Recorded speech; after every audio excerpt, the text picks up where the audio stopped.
Viram aqui, acho que vocês, não sei se já conseguiram ver, aqui tem eu vou primeiro apresentar a Maria, que está aqui, a Maria é a fotógrafa da exposição. Então aqui tem as fotos, 2 fotos dela, da Tabata e dela, e ali tem mais 8 fotos. Todas as fotos são com pessoas com deficiência. E agora eu vou aproveitar para me apresentar, eu sou o Vitor. Eu sou um homem branco de 1,98 m. Eu sou careca, eu uso barba grisalha e estou com uma roupa hoje toda preta e bege. Acho que é isso, a cor. E aí eu vou falar aqui, sem microfone, para que a pessoa possa me identificar. O microfone é dentro. Tá. E é isso. Bom, gente, na verdade, o protagonismo aqui não é meu, eu só vou fazer uma abertura. Eu e a Maria, a gente teve a ideia de fazer essa exposição. Eu tenho uma agência chamada Tambor, e na minha agência é uma agência de palestrantes e criadores de conteúdo.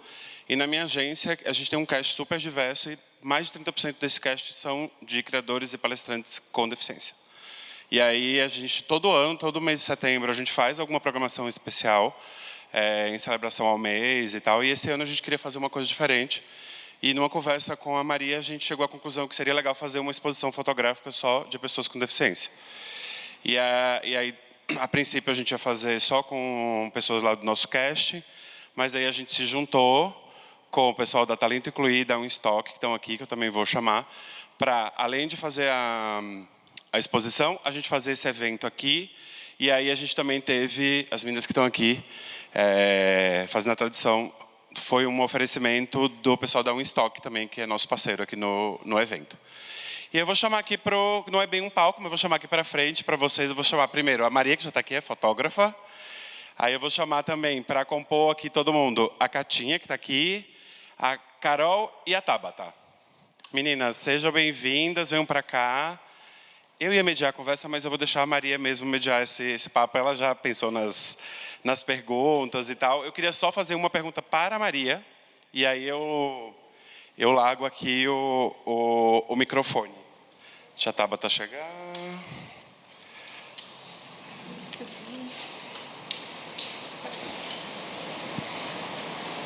Pronto. Vou sentar aqui. Vai se passa na prova. Aí eu vou fazer uma pergunta aqui para a Maria, que eu queria que ela explicasse para vocês, falasse para vocês, quem está aqui, quem já viu as fotos, como que ela pensou no conceito das fotos, por que essas flores junto com as pessoas, e aí para vocês entenderem o que é que está por detrás desse olhar da Maria quando ela resolveu fazer o ensaio fotográfico. Oi, gente. Como o Vitor falou, eu sou a Maria, sou fotógrafa. Eu trabalho especialmente com pessoas com deficiência, com diversidade, porque a gente não vê muitas pessoas, as minorias nos espaços do audiovisual, das produções, tanto televisivas, quanto de marcas, quanto de fotos em geral mesmo. E aí meu trabalho é muito voltado para isso. E nessa exposição aqui eu trouxe as pessoas com deficiência com as flores, pensando no conceito de que a gente tem do amor próprio, do autoconhecimento, da sensibilidade de se ver e se reconhecer como uma pessoa com deficiência. Então eu vi as flores, essa sensibilidade, essa união entre as duas coisas para mostrar o nosso florescer, o nosso desenvolver como pessoa com deficiência na sociedade, que muitas vezes não nos olha, passa despercebido, não olha para o lado muitas vezes e nos reconhece nesses espaços diversos. Então eu trouxe essa composição, né, para mostrar o nosso amor próprio e também que a gente merece ser visto de forma bela. E é isso o conceito. Obrigado, Maria. Agora eu vou deixar aqui só elas, e a Maria conduz a conversa com as meninas. Espectador. Bom, eu queria primeiro começar com as meninas se apresentando, né? Acho que cada uma seria legal falar um pouquinho do trabalho que faz, o que motiva vocês, né? Um pouquinho da história, brevemente, para a gente conhecer um pouquinho de cada uma. Quer começar, Carol? Boa tarde a todas e todos. Sou Caroline Guinarra, sou uma mulher de pele branca, cabelos e olhos castanhos, cabelos compridos. sou uma mulher cadeirante, tenho 44 anos e metade da vida andando, metade rodando, porque eu sofri acidente aos 22, foi um acidente de moto e por isso eu sou uma mulher paraplégica. Bem resumidamente, eu fundei a Talento Incluir em 2008, que é uma consultoria que faz a empregabilidade de pessoas com deficiência, muito inspirada na minha história de volta ao trabalho. Eu voltei a trabalhar 3 meses depois do meu acidente, numa profissão bastante desafiadora. Eu sou profissional de educação física e eu dava aula de ginástica nas empresas. Aqui em São Paulo, na capital, eu atendia ABC, Guarulhos, e de transporte público a vida era bem desafiadora, no sentido da profissão precisar do corpo e do ir e vir precisar do corpo, ou de acessibilidade, né? Que naquela hora eu achava que era eu que não conseguia. Agora eu sei que eu não consigo porque não tenho acesso. Enfim, e assim eu fundei a Talento Incluir. E estou muito honrada com essa parceria aqui com a Maria, com a Tambor, porque para a gente é bem subjetivo o momento de inclusão a partir das redes sociais e a partir de pessoas como a Maria, que vem mostrando a deficiência de uma forma muito positiva para a sociedade e o poder que as redes têm de alcançar muita gente. A gente está acelerando uma conscientização e uma naturalização da nossa condição a partir das redes. Então, é uma honra estar aqui, fazer parte dessa exposição e também ter feito esse ensaio. Naquele dia, eu estava aparecendo o Tiete, tirando foto com todo mundo que está ali fotografado. De verdade, eu sou muito fã da galera das redes sociais, assim. Então, é isso por enquanto, né, Maria? Vamos ver como é que a gente passa os microfones, que a gente tem tem mais um. Então, pera lá. Márcia, você ajuda a gente?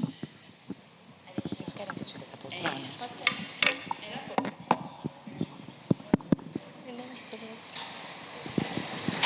Obrigada, Marcinha.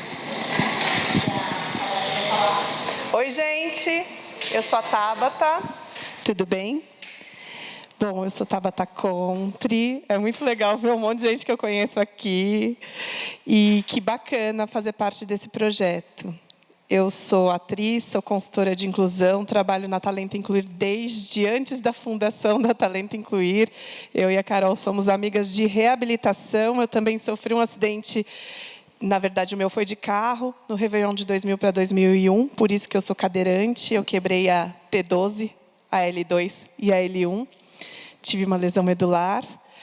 Conheço a Cláudia, que está ali, da reabilitação também, do período que a gente fazia fisioterapia, achando que ia voltar a andar, até a gente entender que a vida é possível sendo uma pessoa com deficiência, sem enxergar, sem andar, é possível viver. E como a Carol falou, né, a gente acha que a gente que não consegue ocupar os espaços, mas, na verdade, o que impede a gente de ir e vir são as barreiras arquitetônicas, as barreiras instrumentais, as barreiras metodológicas e, principalmente, as barreiras atitudinais, né? A quebra de preconceitos é fundamental para a gente poder ir e vir com mais autonomia e independência. E movimentos como esse, essa exposição e a fotos de pessoas com deficiência tão maravilhosas como essa, pessoas lindas, né, gente? Vocês viram as fotos? Eu vejo a foto do Dudu ali, eu vejo a foto da Lelê Martins, da Diana, sabe? Da Esté. Estou falando das pessoas que não estão aqui, sabe? E eu vejo pessoas tão maravilhosas, maquiadas, bem vestidas e com deficiência. E quando eu fiquei cadeirante, não era essa imagem da pessoa com deficiência que a gente via na televisão, que tinha aquela música triste de fundo, para a tiazinha chorar no sofá e doar dinheiro para alguma ação beneficente, porque era uma leitura de que a pessoa com deficiência precisava de caridade, né? E hoje a gente sabe que a gente precisa, na verdade, de oportunidade para poder flor e ser, não é verdade? E ações como essa da Tambor, com a Maria, em parceria com a Talento Incluir e com a Stock, fazem essas barreiras serem quebradas. Não por menos estamos aqui, né, conversando com vocês e fazendo isso acontecer. Olá, boa tarde. Eu sou a Kátia, sou uma mulher branca, com cabelos curtos, ruivos, tenho 1,20 m de altura, tenho um rosto arredondado, uma testa larga, um queixo mais pontudinho. Tenho deficiência congênita, tão diferente das meninas, eu adquiri. Eu não adquiri a minha deficiência, eu tenho desde que eu nasci. Tenho 47 anos de idade. E eu estou muito feliz de estar aqui. Eu acho que esse é um momento... meu sinal de Libras é esse aqui, ó. É o K.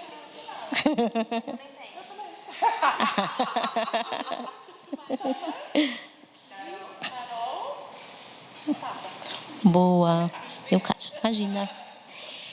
E eu estou muito feliz de estar aqui porque eu falo, né? Eu fujo das câmeras. Eu sou uma pessoa que eu sempre... As meninas sabem lá na Talento de que vídeo e foto não é comigo. Mas quando a Marcinha veio com o desafio, eu falei, bora lá, vamos ver o que rola. E foi uma experiência muito bacana, porque eu acho que um movimento como esse faz com que as pessoas com deficiência passem a ter orgulho de ter a sua deficiência. E a gente é um grupo de pessoas que normalmente não tem orgulho, que o quanto mais pode esconder, mais esconde. O quanto menos falar sobre isso, melhor. E a gente precisa mudar. E acho que movimentos como esse, né, da Talento Incluir, com a Tambor, com o Estoque, e com a coragem dessa galera, porque eu precisei ter coragem, gente, de colocar ali na frente da Maria para ser fotografada. Faz com que as outras pessoas também se encorajem a se despertar, a florescer, né, a desabrochar. Então, quando eu recebi o convite, eu fui muito nessa intenção, de abrir caminho para que as outras pessoas pudessem ali também despertar o melhor que elas têm a oferecer e que elas pudessem mudar a imagem, como a Tabata falou, né? Aquela imagem do coitadinho, do doente, da pessoa mal vestida, mal arrumada, para pessoas empoderadas, fortes e que estão aí na sociedade só em busca de acesso. Pode já com vocês isso daí? Bom, eu falo que eu sou intermediária de vocês, porque eu não nasci com uma deficiência e eu nem sofri um acidente. A minha deficiência ela é genética e ela começou a ser desenvolvida aos 3 anos de idade. Então, eu passei por vários processos de entender minha deficiência, de me entender uma pessoa com deficiência. Usei órtese, usei andador, aí até eu ir para a cadeira de rodas e me reconhecer. Então, eu falo que esse também é um projeto hoje que, para a gente se reconhecer, como é difícil também se reconhecer uma pessoa com deficiência muitas vezes, né? Porque a gente não se vê nos espaços, como vocês falaram. Então, é um processo. E eu falo que é muito importante a fotografia, a gente se olhar para entender nossa beleza, nossas potências, né? E aí eu quero saber de você, Kátia, para você que já nasceu com uma deficiência, como foi se entender uma pessoa com deficiência, uma mulher com deficiência e ver a sua beleza? Pergunta difícil essa, né? Me entender como uma pessoa com deficiência é a única versão que eu conheço. Então, eu sempre me entendi como uma criança com deficiência e uma mulher com deficiência, mas o despertar da beleza é um processo, né? É você entender que aquele corpo torto, não padronizado, com uma estatura não padronizada, também pode ter a sua beleza e que muitas vezes a gente não reconhece, a sociedade não reconhece e você acostuma a não reconhecer também. Então, eu sou uma pessoa que eu não sou muito da maquiagem, não sou muito, né, do me arrumar, mas não é porque eu não reconheço essa beleza, é porque eu não vejo necessidade dela para que eu possa ser alguém na sociedade. Mas eu acho muito importante, porque a hora que você se sente bonito, que você se olha no espelho e fala assim, hoje tá bom, hoje estou poderosa, né? Isso ajuda qualquer ser humano a conquistar os seus espaços e não é diferente para a gente. Mas eu tive muito apoio também. Então, minha mãe e meu pai estão aqui e essa força que eu tenho vem muito deles, de sempre reconhecer, né, essa beleza e de eu ir conquistando esses espaços conforme eles foram aparecendo e eu fui agarrando as oportunidades. E você percebeu o capacitismo na sua infância, desde a infância? Quando foi esse momento que você percebeu que você tinha desafios? Não tinha esse nome bonito, né? A gente falava que era bullying, que era brincadeirinha, que era zoeira, né? Mas ele acontecia. Teve episódios na escola, isso acontecia bastante, né? Quando a gente fica adolescente, é uma fase muito cruel. Enfim, mas depois você vai entendendo que você é mais forte do que isso. Mas o capacitismo ele existe desde que você se reconhece como um ser humano que não está padronizado. Então, quando a escola te convida a se retirar porque vai ser melhor para você, e você não entende isso como capacitismo, você entende isso como algo que não estão preparados para me receber, mas na verdade é o contrário, né? Eu tenho o direito de ocupar aquele espaço e eu sempre tive muito apoio, então eu nunca saí dos lugares que não estavam preparados para me receber. E os que não estavam, a gente sempre deu um jeito de chegar lá. E acho que isso me torna a pessoa que eu sou hoje, assim. Então, mas o capacitismo ele sempre esteve muito, muito presente. E eu quero fazer essa pergunta tanto para a Carol quanto para a Tabata. Como é para você se descobrir e ver uma mulher com deficiência após um acidente? Então, Tabata contou aqui que a gente se reabilitou juntas, né? A gente adquiriu a deficiência muito perto uma da outra, não nos conhecíamos, nos conhecemos.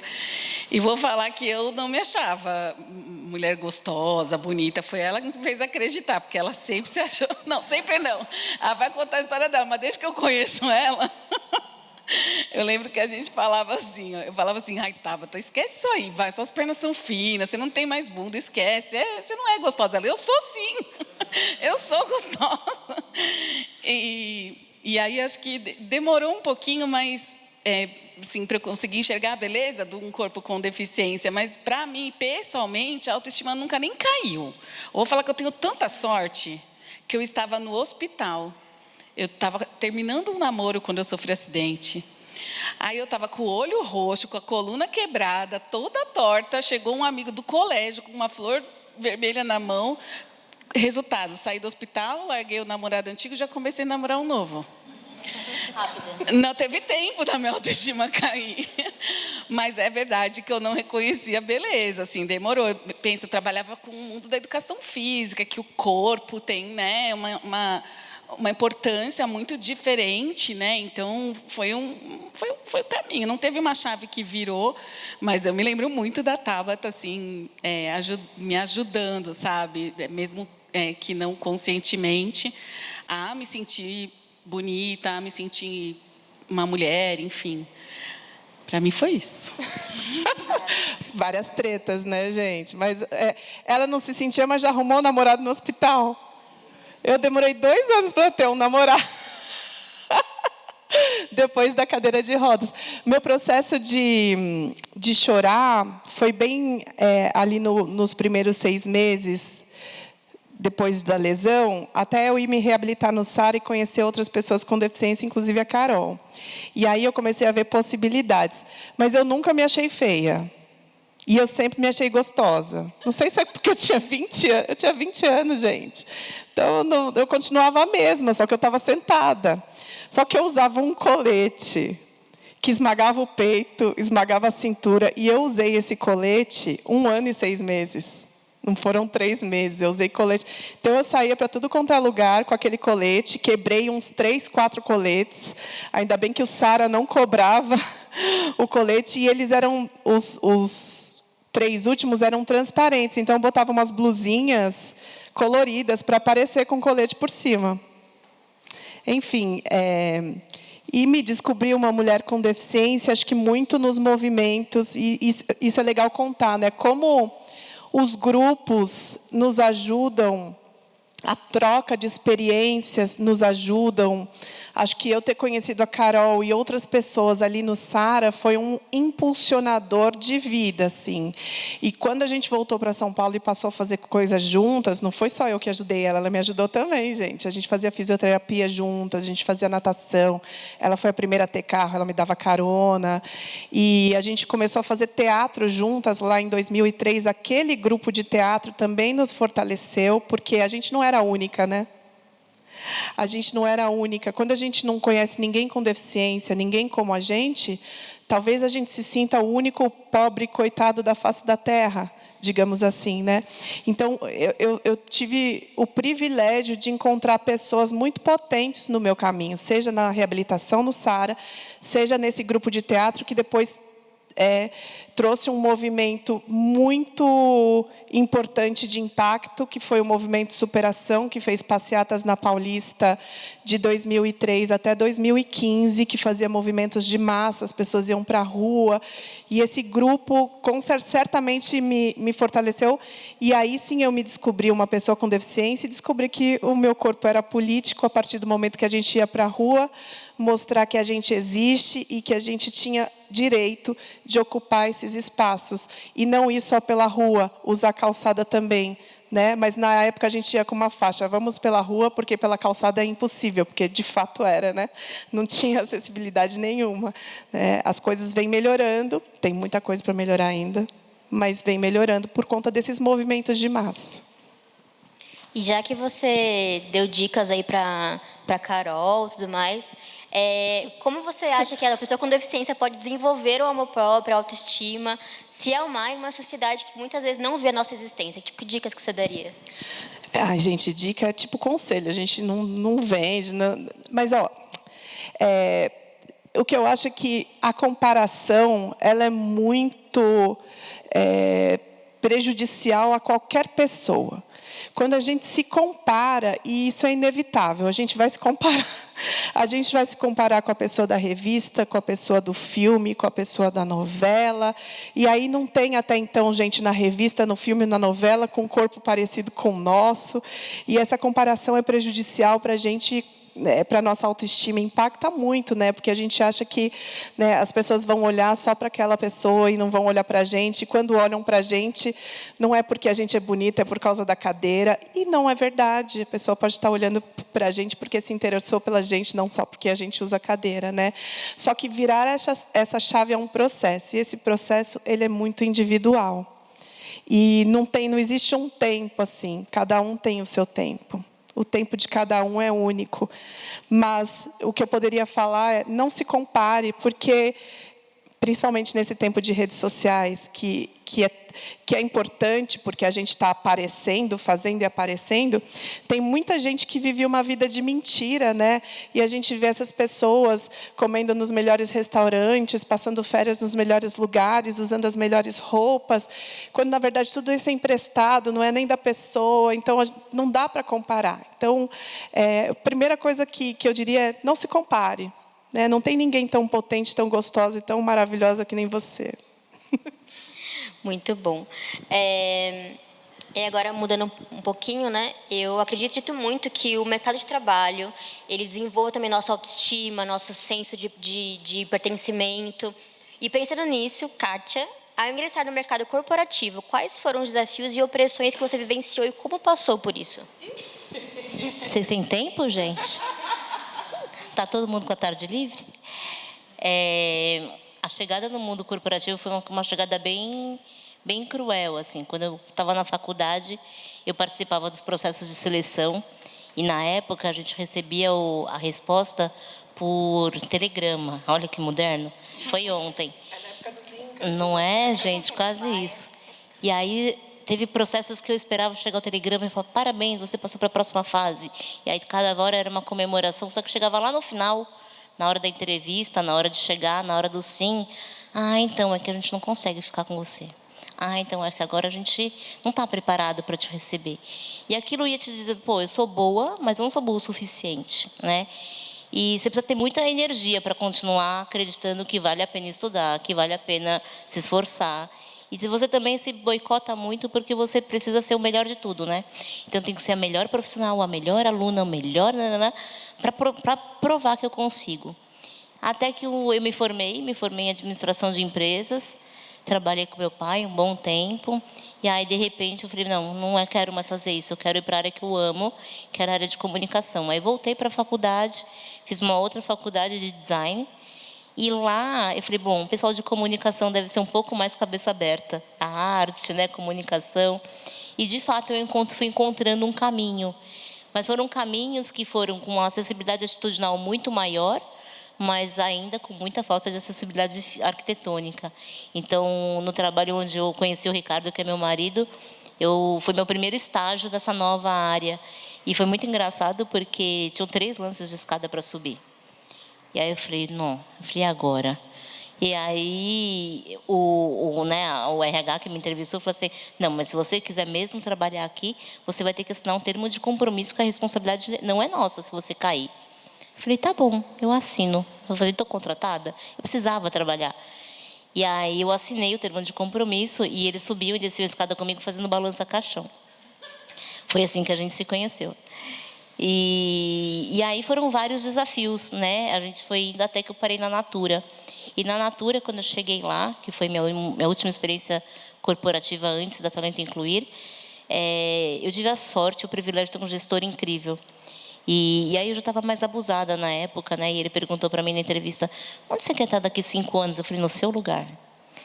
E aí ele deu risada e falou, tá bom, você começa quando? Eu falei, calma. Eu falei, nem avisei meu sócio ainda, porque eu tinha empreendido. Eu fui empreender porque eu não conseguia trabalhar no mundo corporativo. E aí ele me deu um mês, eu me organizei minhas coisas e fui para lá. Foram 9 anos incríveis, onde eu consegui que minha carreira deslanchou, eu consegui chegar onde eu queria, mas depois que ele foi embora, a gente retrocedeu um tantão, porque a gestão mudou, né? Então, existe um desafio ainda muito grande dentro do mundo do trabalho, para que a gente às vezes não é a empresa que não é inclusiva, são as pessoas que não são inclusivas. E a gente precisa levar informação para as pessoas. E também, quando esses espaços não te respeitam mais, você também não precisa ficar mais lá, né? E aí foi quando eu decidi, a Carolzinha, a gente se conhece junto do teatro desde 2003. Quando a Carol montou a Talento Incluir, eu já se conhecia. E ela falava, vem. Eu falava, não, estou no auge da minha carreira. Vem. Eu falava, não, agora não. Minha promoção é daqui a pouco. E aí eu sempre fui enrolando, até que uma hora eu cansei e falei, beleza, vou fazer essa transição. Foram 3 anos de me preparar, né, me atualizar, entender se funcionava para mim, até que em 2018 a gente grudou e nos gruda mais. Ela não falou que queria o meu lugar, mas ela está lá. Porque Seu a lugar ninguém Catinha que é ocupa. CEO da Talento Incluir. Eu fundei, mas não sou mais, não. Ela não Seu lugar ninguém ocupa, minha amiga. E, Carol, como como empreender pode apoiar no crescimento profissional de outras pessoas com deficiência? Olha, quando eu não planejei empreender. Caiu no meu colo, foi o destino, eu não fiz plano de negócio, foi acontecendo. Deu certo, porque é que nem vender picolé na praia quando a gente começou. A lei de cotas estava bombando, as empresas precisando fazer, e só tinha gente. Era eu e Tabata fazendo aquilo. Então foi... E a gente faz bem, modéstia à parte. Aí foi acontecendo, né? A gente não fez, foi acontecendo. Então, o empreender, eu tenho bastante dicas para dar, para fazer o que eu aprendi, mas não o que eu fiz. Porque o que eu fiz foi muita coisa errada. Agora, assim, eu descobri, porque às vezes me chamam para fazer palestras sobre empreendedorismo, e eu descobri que 24% dos empreendedores cadastrados no Sebrae de São Paulo são pessoas com deficiência. A gente tem uma proporção da sociedade ali empreendendo. Só que quando a gente vai aprofundar naqueles dados, a maior parte ganha R$ 1.500. E aí foi fácil concluir que é o empreendedorismo por falta de opção. E aí eu não recomendo para ninguém, assim, empreender por falta de opção é muito mais desafiador. Como eu disse, eu dei sorte de ter feito sem ter perfil para ser, porque eu me desenvolvi para ser empreendedora. Eu não tinha aquele perfil de quem já nasceu para empreender. Então, a maior parte não está lá porque é o que tem para hoje. Assim, está empreendendo, tem um pequeno negócio, faz alguma coisinha, uma costura, um brigadeiro, uma coisinha assim, e está ali tentando, né, junto com o Sebrae, aprender alguma coisa para empreender, para crescer. Isso quer dizer que as grandes empresas contratam pessoas com deficiência porque é lei, as pequenas, que são os maiores empregadores, a maior quantidade de pessoas empregadas estão nas pequenas e médias. Não fazem isso. Então, assim, nas grandes a gente tem opção de cota, a maior parte cargo de base que não respeita nosso perfil. As pequenas e médias não contratam, e aí sobrou o empreendedorismo. Então, todas as vezes que é empreender por falta de opção, eu acho muito desafiador. Mas daí a gente pode somar. Estou empreendendo por falta de opção. Mas eu tenho algo que eu faço muito bem. Eu tenho perfil para isso, para aquilo. Identifica perfil, porque o que você não é bom, você tem que ter alguém que faça do seu lado. Então, as meninas sabem, assim, se não fosse a Juliana, que é nossa sócia, que está comigo desde o começo, é minha amiga de colégio, que é uma engenheira, que tem um perfil muito soma ao meu, não tinha dado certo. Então, assim, se você não é bom o suficiente em contabilidade, em contrato, em estratégia, oi, Sidão. Se você não é bom o suficiente nisso, se associa com alguém que seja bom para você fazer soma de competências, né? Então, eu acho que essa é a dica essencial para quem quer empreender. E sim, o empreendedorismo, ele nos empodera, ele nos dá liberdade de de decisões, né, de liberdade de caminhos que a gente escolhe, mas, ao mesmo tempo, é uma escolha muito arriscada, porque não depende apenas da gente, depende de um cenário de mercado, depende de quanto que o que a gente está oferecendo, tem de diferencial. Tem muitas intercorrências que botam em risco o nosso negócio. E quando você começa a contratar gente, o risco só vai aumentando, né? Porque você começa a pensar, bom, agora se não tiver dinheiro no fim do mês, não sou só eu. Eu tenho time para pagar. Aí você vai... As responsabilidades são gigantes. Tem 3 questões que eu falo do empreendedorismo. Se você for empreender porque não quer ter chefe, não empreenda. Até o meu time é meu chefe, não é? E o cliente, principalmente. Não, o time é chefe, cliente é chefe. Todo mundo me bota a meta lá. A gente tem que estar sempre incrível, tem que estar sempre bem, sempre plena. É muito mais desafiador, assim, as cobranças são mais desafiadoras. Então, se não for para ter chefe, não empreenda, porque esse não é o caminho. Se for para ficar rico, também não empreenda, a não ser que o seu negócio de empreender seja o foco grana, e pode ser que dê certo. Se for foco propósito, não vai dar certo, porque toda vez que entra grana, a gente investe mais um pouquinho. Aí, rico, a gente não vai ficar. E se o foco for... geralmente, o empreendedor me fala assim, o cara que vem empreender, eu quero ficar rico, ou então, não quero ter chefe. Eu falo, eu quero trabalhar menos. A Catinha falava que trabalhava muito na Natura. Ela falava que trabalhava muito na Natura. E assim, gente, a gente trabalha muito. E a gente trabalha muito, mas sem perceber, com o trabalho fazendo parte da vida. Então, isso que é importante. O trabalho não é a parte da vida. Ele não é aquela coisa que eu paro de trabalhar para viver e tomar uma cervejinha à noite, eu estou vivendo. Trabalhando, eu não estou vivendo. Nas férias, eu estou vivendo. Fora das férias, eu não estou vivendo. Não. Quando tem propósito, é assim. Mas a gente trabalha mais. A gente vai passar férias, fica fotografando o hotel para ver se é acessível, para ajudar o hotel, para dar dica para as amigas depois. A gente só trabalha, assim, todo o tempo o trabalho está aqui. A gente está lá, sei lá, estou uma noite num restaurante, aparece o garçom sem a mão. Pronto, já estou tocando ideia com ele, já estou perguntando qual que é a profissão dele. É assim, a gente vive a nossa profissão. E aí o trabalho faz parte, assim, é frequência. Então, o empreendedor que quer trabalhar menos não deveria empreender, se quiser prosperar, né? Mas a gente teve alguns dados recentes, né, que falam que as pessoas com deficiência elas estão muito poucas com a carteira de trabalho assinada e muitas empreendendo de fato porque não têm oportunidades, né? Então a gente acaba tendo que abrir nossos caminhos para conseguir mostrar nossas capacidades, nossas potências numa sociedade que não quer ver a nossa capacidade. Eu mesmo, por exemplo, eu amo o que eu faço, né? Eu sempre falo isso, mas a foto, né, a criação de conteúdo que eu faço também veio também como uma forma de eu mostrar o que eu posso fazer, a minha arte, porque os locais, as agências, as produtoras, audiovisual, não me davam o mesmo espaço que eu poderia mostrar até na minha capacidade, né? Então eu tive que falar, não, opa, eu tenho capacidade, eu posso fazer isso, como eu vou mostrar? E aí veio o empreendedorismo para eu conseguir mostrar, mas de fato não é o cenário ideal. O ideal é a gente ter oportunidades onde a gente quiser. Se eu quisesse trabalhar numa grande empresa, numa agência, um audiovisual, eu tinha que ter essa oportunidade também de ter escolha. Então, muitas vezes, o empreendedorismo ele vem como uma única opção que a gente tem. E muitas vezes, olha lá, porque às vezes é até um privilégio a gente conseguir ter um investimento inicial para empreender. Por exemplo, eu como fotógrafa, uma câmera custa 6, 7 mil reais, 10 mil reais, mais a lente, enfim. Então, também é um privilégio poder mostrar o meu trabalho nos locais, empreendendo para mostrar o que eu posso fazer, sendo que muitas vezes locais não me dão esse espaço, né? Então, ainda é muito complicado esse cenário de trabalho, né, para a gente como pessoa com deficiência. Inclusive, né, aqui nessa exposição, a gente tem várias pessoas com deficiência, né, em várias áreas. Temos influenciadores, tem o Dudu, que é DJ, tem eu como fotógrafa, tem a Toranja, né, que é a Giovana Macera, que é produtora de moda, acabou de se formar. Tem a Tabata, que é atriz, né? E aí eu queria perguntar, inclusive, né, que cada um vive um desafio de se mostrar nos lugares, de estar nesses espaços.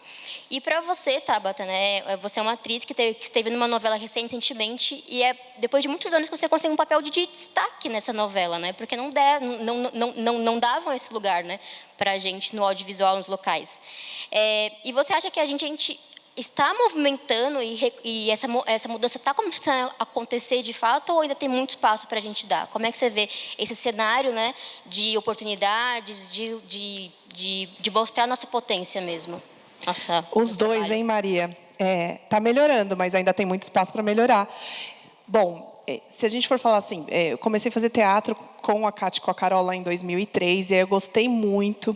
E aí eu fui fazer outros cursos, fiz musical para teatro no Senac, fiz dança na Suzy Bianchi, fiz Escola de Atores do Wolf Maia, fui tirar o DRT, tive a oportunidade de fazer uma novela em 2008 na Band, que foi Água na Boca. Tive a oportunidade de fazer uma participação em Viver a Vida em 2010. E veja só em 2022 que eu tive outra oportunidade na TV. E aí, a Carol pode até confirmar o que eu vou falar. Às vezes ela ia comigo num teste na O2 Filmes.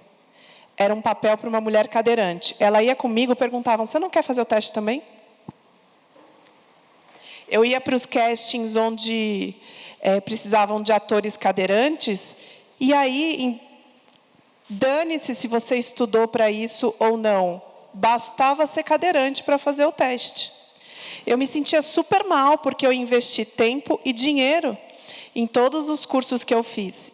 E eu não queria fazer papéis só quando o papel era de cadeirante.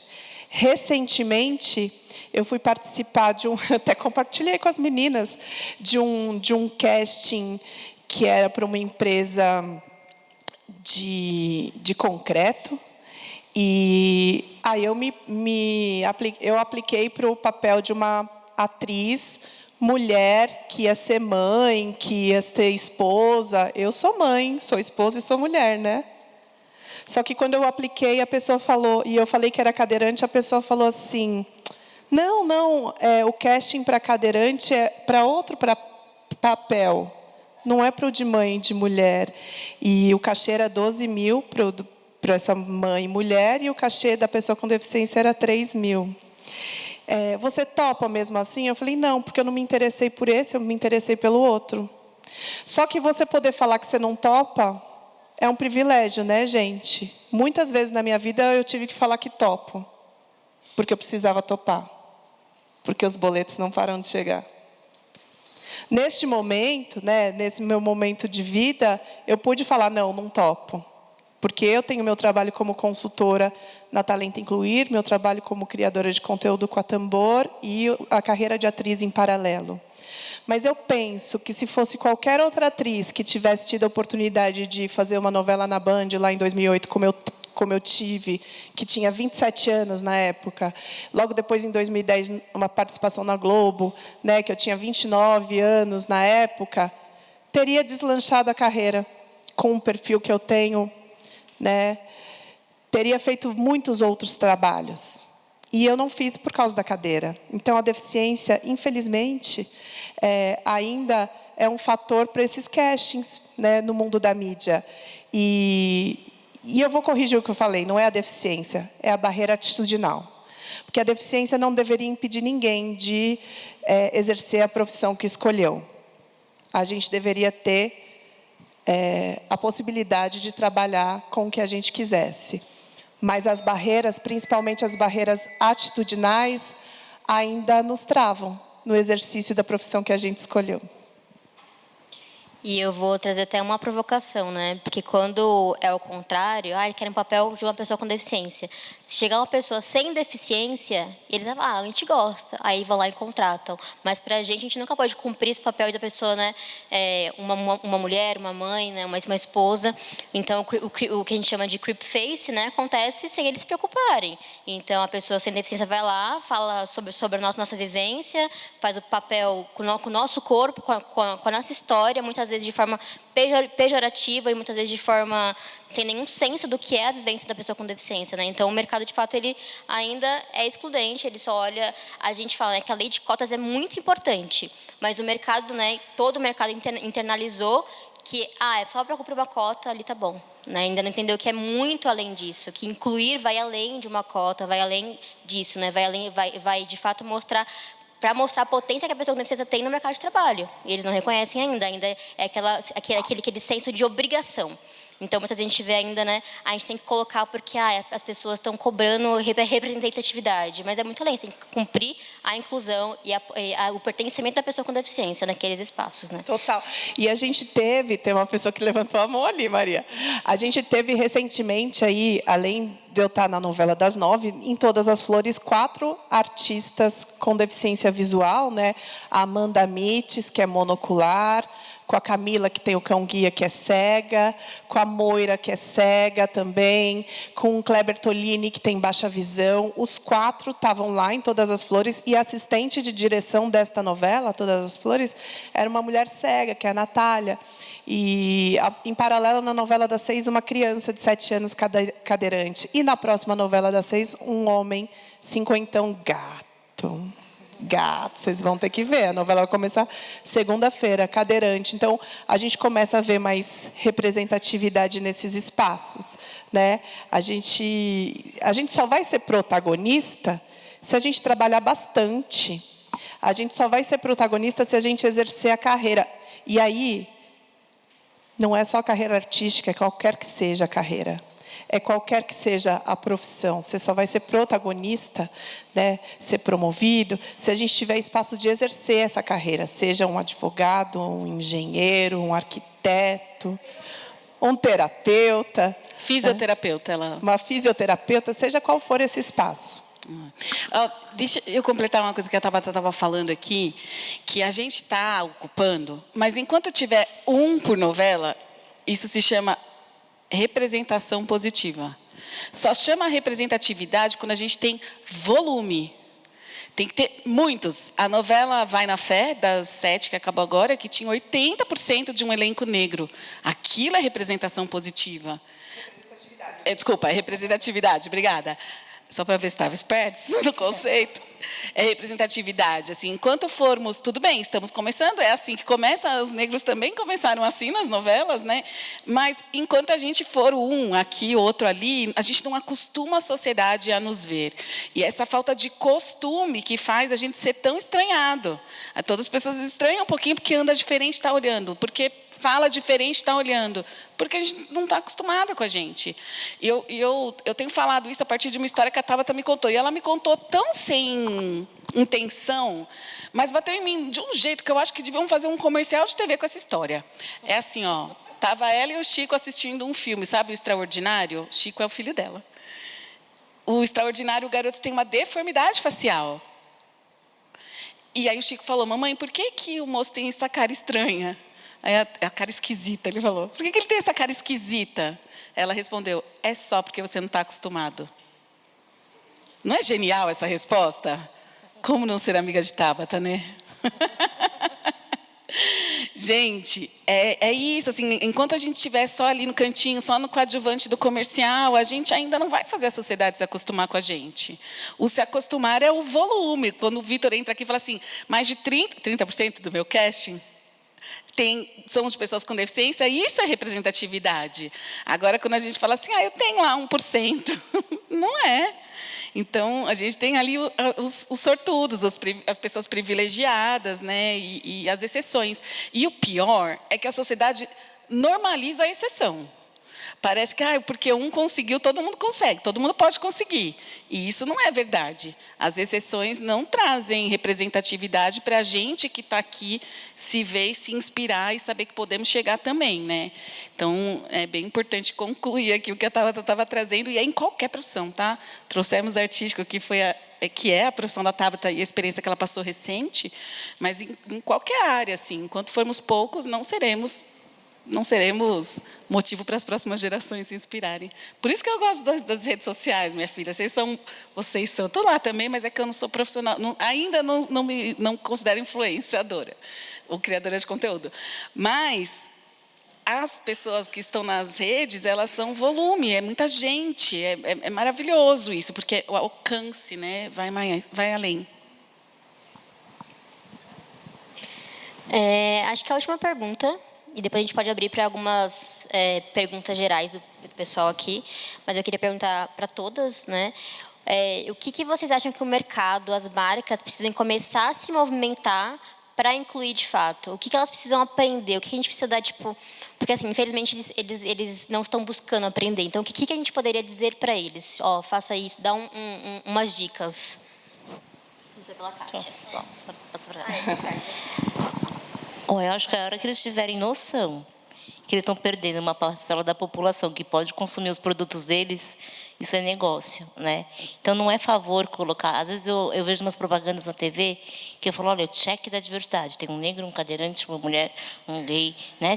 Parece check, assim. Tipo, cumpri o meu papel. Mas é mentira, não é verdade, não passa a verdade. Então, a hora que a gente começa a considerar essa população como uma população consumidora do teu produto, que se eu tiver gente dentro de casa pensando nesse produto para essa população, é negócio, não é boa ação, né? Então, eu acho que essa é a maior mensagem, e a gente lá na Talento Incluir é o que eu mais falo para as empresas, não é favor, é negócio. Se você começar a olhar isso como oportunidade de uma boa parcela da população que impacta uma outra tanto, né? Porque a gente nunca está sozinho como ser humano, a gente sempre está acompanhado de amigos, parentes, que vai influenciar o consumo do outro também. Então, acho que a dica que eu daria é essa: olha para essa população como potencial consumidor para você começar a posicionar a sua marca da melhor forma possível. E traga a gente com deficiência para criar junto, né?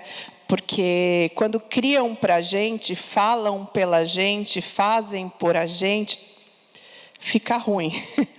É o lema, nada sobre nós sem nós, é isso, Catinha, porque eu senti falta disso também nos trabalhos que eu fiz artísticos, de ter roteiristas com deficiência, de ter câmeras com deficiência, de ter gente com deficiência escrevendo, né, dirigindo. E recentemente eu participei de um podcast que um dos roteiristas era uma pessoa com deficiência, os apresentadores eram pessoas com deficiência, e isso muda completamente. Eu me senti muito mais em casa, me senti muito mais livre, e eu senti muito que aquilo falava muito mais comigo, né? Então, não adianta a gente colocar uma pessoa com deficiência lá, que é tokenismo, né? Tem que ter gente com deficiência na criação disso tudo, nos bastidores também. Bom, eu acabei de vir de um evento para profissionais de propaganda, que eu montei uma palestra representando o InStock, quando eu contei aqui que Kátia está liderando a Talento Incluir, porque nós somos um grupo, então, além da Talento Incluir, tem mais 4 negócios. Vou falar do InStock, que é apoiador desse evento, é um banco de imagens de pessoas com deficiência, começou por aí, mas hoje a gente não é só uma pessoa com deficiência, né?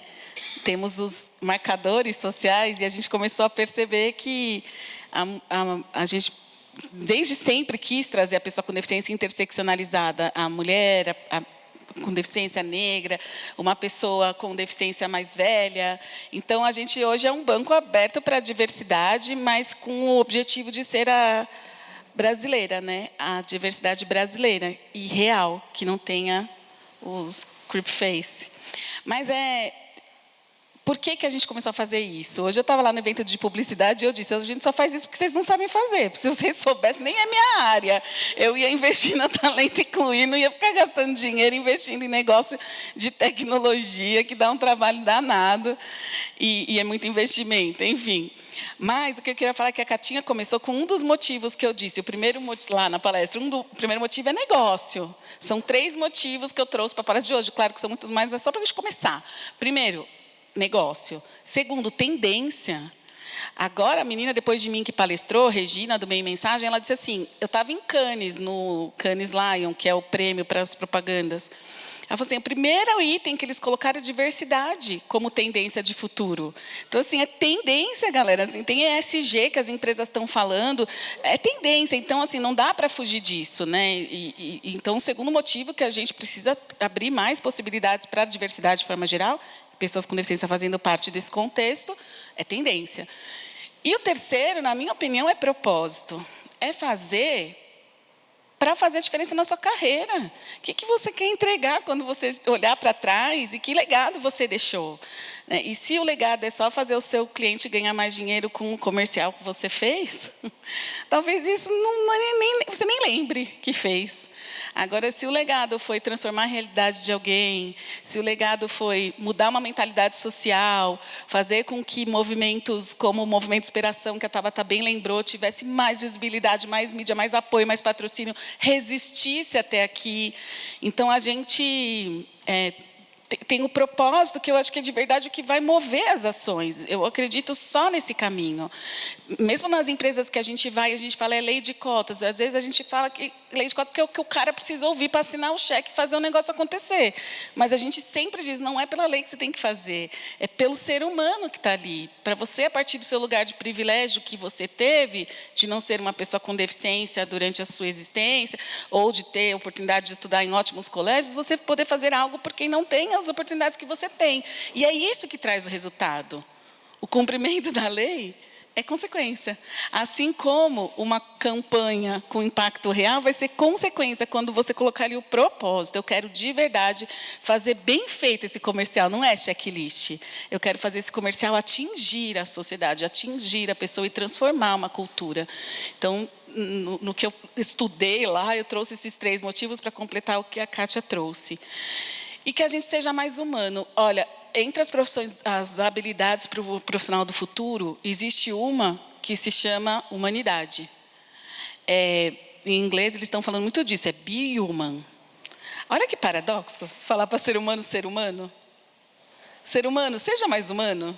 E o pior, as empresas estão fazendo workshop para desenvolver humanidade nos seus gestores. Mas a gente se perdeu mesmo enquanto humanidade. A gente se perdeu mesmo enquanto indicadores, números, porque quando a gente só vê números, a gente não vê pessoas. E agora as pessoas estão gritando. Também descobri que a gente tem que tomar cuidado com... Tem gente que não chega discreta, né? Que lindeza. Ainda é uma pin-up. Maravilhosa. Eu também descobri, nesse evento, uma pesquisa lá de hoje, lá dos Estados Unidos, falando sobre por que a adolescência está mais doente emocionalmente. Porque os relacionamentos não param. Eu já tinha falado isso porque minha filha passou por um processo emocional e eu tinha conversado com um monte de psicólogos e médicos que estudam e já estava com isso na minha cabeça. Aí veio, ontem, jantando com a minha irmã e a minha sobrinha passando por isso. As redes sociais, gente, tem muita coisa legal. Mas tem um lance, sabe quando você brigou na escola, você foi para casa, esqueceu, passou no dia seguinte? Não acaba. A briga não acaba, ela já está lá no transporte escolar, terminando a briga, continuando a conversa, continuando a relação. As relações não têm intervalo. E quando não tem intervalo, as crianças e jovens estão sofrendo muito. E o que a gente pode fazer, né, enquanto produtores de conteúdo, enquanto pessoas que estamos ali nas redes, é tentar distrair essa galera, levando coisa de qualidade para que não seja apenas o aplicativo de mensagens que esteja ali o dia a dia inteiro ligado no smartphone de todo mundo, né? Enfim, Maria, é isso. Muito obrigada, meninas. Eu vou abrir agora para perguntas gerais, para quem tiver. Mas antes, aplausos, por favor.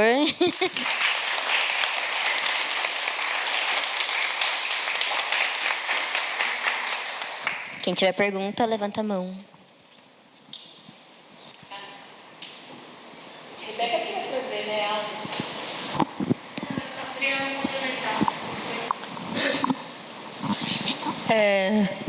Eu queria falar que eu tenho deficiência auditiva, né, uma formação congênita. Eu sou pessoa alta, 1,70 m, cabelo comprido, uso óculos, tenho calça jeans, blusa de sada preta. Tenho 35 anos, sou natural de São José dos Campos, mas sou filha de paulistana e uso um dente. Meu pai é um primo de primeiro grau, por isso que eu nasci com a deficiência auditiva. Sou fisioterapeuta, conheço a Carol há alguns anos, né, porque eu trabalhei 12 anos numa multinacional, que eu fui contratada na época por um programa de inclusão, né, a Carol fez parte na época, e fez palestra, foi muito bacana, mas desde aquela época eu já queria ser fisioterapeuta, porque como eu fui reabilitada para a vida, né, porque eu passei muito ano fazendo terapia e a minha perda é bem alta, né? Pode não parecer, porque eu estou bem orientada, mas a minha perda é super profunda. Então, é um grau bem alto. Então, assim, o que falta muito a mídia divulgar é mostrar que tem pessoas como eu, deficiente auditiva. Eu sei que eu não sou única, eu tenho outra pessoa com deficiência auditiva. Mas tudo também é fisioterapeuta, mostrar que a gente é profissional também. Podemos ter profissionais de saúde. Eu só vi hoje uma série médica que tem uma médica surda, mas é nos Estados Unidos. Mas aqui no Brasil você não vê isso, não vê essa divulgação. Eu acho que precisava ser mais divulgado, sabe? E seria muito importante. E o mercado de trabalho ia abrir mais para a gente. Eu acho que falta muito isso. Então, Eu vou abrir sobre isso, né? Que muitas vezes a pessoa com deficiência, né, na área da saúde, as pessoas acham que é a gente só que tem que cuidar, né? Cuidar da nós, que a gente tem que ter cuidado. Então, a gente nunca pode ser esse lugar de cuidar do outro, né? Então, também é uma área muito complexa, a área da saúde, porque só vê a gente como doente, como uma pessoa que tem que fazer, que tem que ter o outro ali para auxiliar a gente. Então, quando eu falo assim, fisioterapeuta, aí tem uma deficiência, enfermeiro tem uma deficiência, como assim, né? Porque a gente só vê esse lugar da pessoa com deficiência como coitada e que a gente precisa de cuidado, a gente não pode cuidar do outro, né? Isso vale até para a área da saúde, para a área do mercado de trabalho, até para relações também, porque se a gente está com um parceiro, aí ele cuida de você, né? Que coisa boa, né? Então a gente só vê a pessoa ali como, né, o que vai cuidar de nós, né? Então ainda é uma coisa muito complicada, tanto a área da saúde, né? E precisa se mostrar mais isso, né? Que a gente pode também estar no lugar de cuidar do outro, de estar com, de trabalhar com o outro, de se relacionar com o outro, né? A sua personagem teve um namoro e foi toda também uma polêmica, né? Porque ninguém vê esse lugar também, né? Então é muito interessante a gente pensar no cuidado também, né? Sabe que quando a gente vai levar a mãe, filha no hospital, quase que internam a gente, né? Bobear tá no sorinho.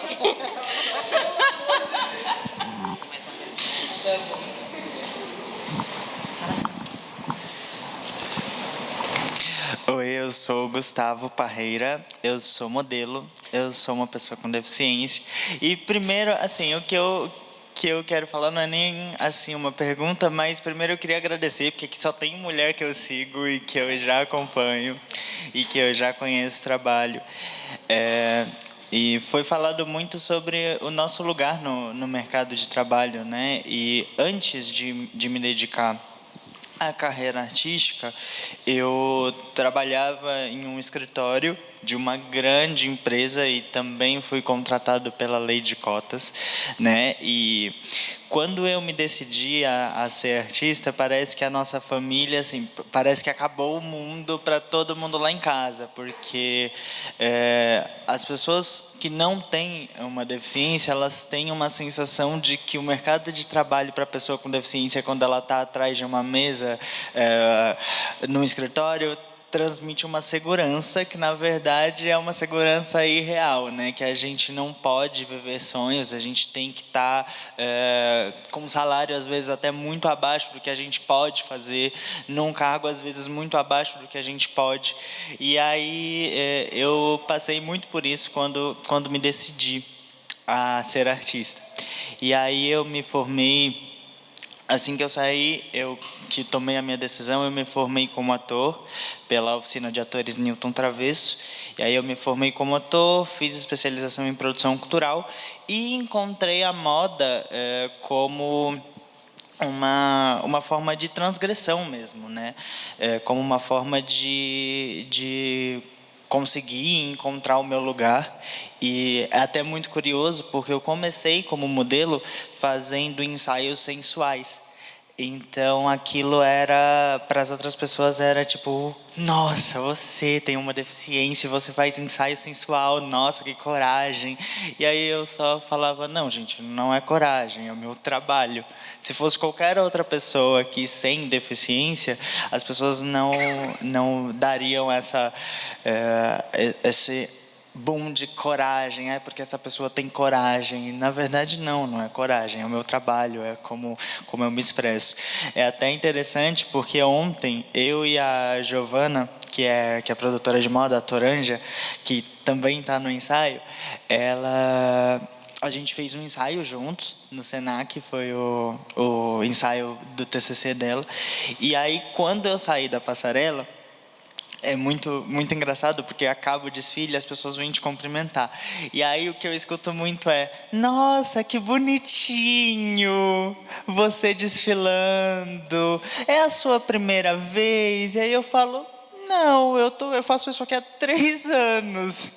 Mas as pessoas, elas veem, quando vem uma pessoa com deficiência na passarela, elas têm uma coisa de olhar e falar: nossa, olha como esse casting é inclusivo, olha como essas pessoas são maravilhosas. E na verdade não é o casting que é inclusivo, na verdade o casting é inclusivo, claro, mas eu estou ali não porque o casting é inclusivo, eu estou ali porque eu fui lá, eu me propus, eu estou ali porque eu sou um profissional para desempenhar aquela função, né? E tão capaz quanto qualquer outra pessoa, tão desenvolvido e preparado quanto qualquer outra pessoa. Então, assim, conversar sobre isso não é bem uma pergunta, mas eu queria dizer que conversar sobre isso e estar aqui e estar podendo, enfim, somar forças com gente que eu já conheço, e já estou vendo a coisa acontecer, e a gente está fazendo pequenas revoluções, né, vamos dizer, na moda, que é tão excludente, né? A moda brasileira, principalmente a passarela, é uma das áreas mais excludentes que a gente tem. E a gente fez ontem um documentário chamado De Corpo Aberto, vai ter uma exibição dele, em que eu e a Torandi a gente fez, e a gente falou disso, né? De como a moda, de como os corpos com deficiência não estão em capas de revista, né, em capas de revistas famosas, de como corpos com deficiência não são interessantes ao mercado de jornalismo de moda, né? O quanto interessa a uma agência ter uma pessoa com deficiência para castings, por exemplo, internacionais, né? O quanto interessa a uma agência de modelos ter uma pessoa com deficiência em eventos internacionais fazendo coisas. Então, eu acho que somando essas forças a gente consegue fazer grandes coisas e pequenas revoluções a cada dia. Eu, como fotógrafa, e eu, né, não fotografo, obviamente, só pessoas com deficiência, eu fotografo de pessoas diversas, né? Mas eu vejo muito isso. Muitas vezes eu fotografo uma pessoa gorda e falo: nossa, eu não teria essa coragem de fazer esse ensaio. Então, tipo assim, é sempre o corpo fora do padrão que é corajoso, né? Mas por que a gente tem que ter coragem para mostrar nossa beleza, nossa capacidade, né? Nossa imagem? Então, é sempre visto dessa forma, como o corajoso por estar se expondo. Mas se fosse uma mulher branca, alta, magra, do corpão, ela não teria coragem, é porque ela pode, né? Então, ela é bonita naturalmente, assim, né? Então, é muito complexo ainda. A gente tem que ter coragem para mostrar. Não é coragem, é nosso corpo. A gente tem que estar ali e se ver bonito mesmo. Vocês querem complementar, meninas? Queria falar sobre essas pequenas evoluções que o Gustavo trouxe e o que a gente sente falta há algum tempo. Eu, Tabata Catinha e o Billy Saga, que não sei se vocês conhecem, mas era o líder do Movimento Inspiração. E hoje ele é líder de diversidade e inclusão na Claro. A gente tentou fazer um movimento, mas no fim a vida profissional não rolou, que chamava Sou, mas eu sou singular. Exatamente pela gente sentir falta da comunidade com deficiência. Sintam a potência dessa palavra, comum, unidade. A gente ainda tem causas muito separadas por tipo de deficiência, né? Então, a gente vê avanços incríveis das pessoas autistas, inclusive em legislação, em espaço no mundo corporativo, na mídia, porque estão... E muito bem, não quero que eles percam espaço. Ninguém dá passo para trás, só para frente. A gente roda para frente e passa para frente. Mas não é coletiva, né? E aí a gente vê a causa das pessoas cegas, a causa das pessoas com síndrome de Down, a causa das pessoas com deficiência física. Enquanto a gente não se perceber como uma unidade, a revolução fica pequena. Quando a gente se entender como uma comunidade, aí a revolução é enorme. Então, a gente sente muito falta disso, assim, da gente aqui na Talento Incluir, a gente trabalha assim, para incluir qualquer tipo de deficiência desde que a gente existiu. Os indicadores não ajudam, a gente acaba contratando mais gente com deficiência física, mas esse indicador da Talento é igualzinho ao indicador do mercado, porque o mercado contrata mais e a gente está trabalhando esses anos todos para dissolver, né, as barreiras atitudinais para a gente aumentar a representatividade de outros tipos de deficiência. Mas a gente ainda vê muitos movimentos por uma causa só, né? Existem ainda ONGs que empregam só pessoas de determinado tipo de deficiência.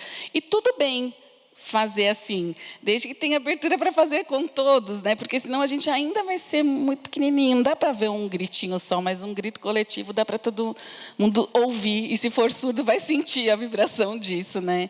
Então, a gente sente muito falta disso. Gustavo, quando você trouxe a questão das pequenas evoluções, eu me lembrei de trazer, que entende esse movimento aqui, essa galera que está aqui, poucos e bons, muito importante para pensar nisso, voltar para casa e pensar, vamos se unir, vamos se juntar, vamos fazer um movimento maior. Boa. Márcia, cadê o outro mic? Porque aí tem mais uma pergunta. Ah, já tem. Depois tem uma ali também. Eu acho que só para pegar uma carona no que a Carol falou, eu acho que tem um ponto que para mim tem sido muito forte nos últimos meses, que é a autodeclaração das deficiências não visíveis. Os que estamos aqui, né, tirando a Reiki em deficiência auditiva, a maioria é visível. A gente chega, a cadeira chega, a muleta chega, né, e depois chega a gente ainda precisa mudar essa ordem. Mas as deficiências que não são visíveis, elas também precisam ganhar força e a gente precisa ter a coragem de se autodeclarar. E o quão importante é isso para essa comunidade que a Carol falou, para essas pequenas revoluções que o Gustavo trouxe. Então, ter a coragem de ser quem você é, muitas vezes é difícil, né? No mundão, sair do armário, né? Então, quando a gente toma essa coragem, a gente se espalha mais. Eu falo que a gente tem que estar presente em lugares que a gente incomoda ainda, para que a gente torne isso natural. E quando a gente esconde a nossa deficiência para não dar trabalho, para não parecer, para não ser julgado, a gente reforça a ideia de que os nossos corpos não podem fazer parte daquilo. Então, acho que esse movimento precisa muito dessa força da autodeclaração, né? O quanto a gente consegue se apropriar dos nossos corpos, dos nossos espaços, de uma sociedade que também é nossa, quando a gente se autodeclara uma pessoa com deficiência com muito orgulho, né? Perfeito. Perguntas? Levanta melhor. Nossa, cara, que ótimo. Boa tarde. Vocês tocaram no assunto sobre o autismo. Eu sou uma mulher autista, diagnosticada no ano passado, eu tenho 31 anos. Eu sou branca, cabelos cacheados até os ombros, estou de camiseta vermelha. Não estou com cordão nem de giração, nem de quebra-cabeça, porque eu também tenho TDAH e eu esqueci ele em cima da cama. E eu uso muito japamala e às vezes fica ruim usar com cordão. Eu sou engenheira de computação por formação, com bolsa integral do ProUni. O meu histórico de trabalho é desde os 12 anos, porque eu tenho muita hiperatividade. Sobre se encaixar dentro de um público ou uma comunidade, eu concordo com vocês, porque assim, eu como autista, hoje eu tenho ciência de todas as dificuldades que eu tive com comunicação. Eu falo muito, não quer dizer que eu seja assertiva. Então, meu tempo em empresas, às vezes, era 1 ano ou menos de 1 ano, e eu sempre fazendo muitas coisas e resolvendo muitos problemas e muito no automático. Eu apoio uma ONG em Cubatão, de crianças autistas e tudo mais, com síndrome de Down também, tem outras deficiências, mas as pessoas ainda enxergam a gente sempre em caixinhas. Então, se você é uma mulher autista, você tem que estar na caixinha X, porque você tem habilidade com computação. E aí, quando você não tem uma habilidade com comunicação, porque eu converso muito, é exigir de mim, não, mas eu não te vi como autista. Então, você deveria estar desempenhando essa função. E, ao mesmo tempo que fala que é inclusivo. Só que as pessoas se enxergassem, né, com unicidade, a habilidade que eu não tenho, ela é minha colega de trabalho e ela é ótima em comunicação. Então, dentro de um projeto, por exemplo, na empresa, o que eu estou fazendo em computação, ela pode me complementar na comunicação, porque parte da minha dificuldade eu consigo, me comunicando com ela, porque eu tenho conexão, a gente se complementar. E se a gente trabalhar mais nesse conceito de unidade, a gente ganha mais força e as empresas tendo visão que a gente gera valor, a gente gera lucro e a gente tem uma percepção do mundo a percepção atípica ou a percepção da pessoa com deficiência é a percepção real do mundo sem filtro, porque o mundo é sem filtro, né? Agradeço, porque é a primeira vez que eu estou participando de um evento assim, a descoberta, né, do diagnóstico para mim foi assim uma virada de chave. Eu acho que o acesso a diagnóstico a deficiências invisíveis e também o acesso para pessoas com deficiência física também em diversas outras questões, porque a gente tem questões psicológicas, vocês também têm, todo mundo tem, é complicado, porque eu já demonstrava desde a infância e desde a adolescência estereotipia, crises, eu tenho epilepsia também, eu era forçada a me adaptar por conta da região que eu estava inserida, que eu sou natural de Goiânia. Então, é esperado várias coisas das mulheres. Então, eu tinha que me encaixar dentro desse contexto. Fiz muito masking na minha vida. Aí eu descobri o diagnóstico, não vou fazer mais masking. Aí o povo, não, mas eu nunca te enxerguei autista, agora você tem que ser assim. É muito complexo e, ao mesmo tempo, você quer abraçar o mundo, colocar para as pessoas que não é desse jeito, e você fica nesse emaranhado de composto de informações. A gente tem feito bastante um trabalho para mobilizar, para fazer letramento com as pessoas típicas e sem deficiência. É uma jornada longa, mas eu acho também que falta muito amor, né, humanidade entre as pessoas, independente se a empresa exige alguma coisa de mim, eu como ser humano tem que estar acima. E eu acho que, eu não sei o ponto de vista de vocês também sobre as deficiências invisíveis, porque em alguns contextos tem muitas nuances e tem muita gente mal intencionada que se beneficia em cima disso. Mas se a gente também não estiver unida, é difícil combater, e agora é que a gente está avançando. E eu pulei, né, gente? Desculpa. Obrigada. Eu tenho um irmão autista, ele tem 32 anos, ele foi diagnosticado aos 12 anos. E aí eu fui a primeira pessoa com deficiência que eu tive contato, foi o meu irmão, né? A gente tem pouca diferença de idade, eu tenho 30, ele tem 32. Então, eu pude observar isso também, né? E conforme a gente foi ficando adulto, eu fui observando certas diferenças, né? Da deficiência visível para invisível, que as pessoas olham para ele, um homem que anda, branco, alto, padrão, visivelmente padrão, mas por dentro ele tem várias questões específicas, né? De atenção diferenciadas. O mercado de trabalho foi muito difícil para ele, porque é para ele ainda, porque ele tem dificuldade de se comunicar.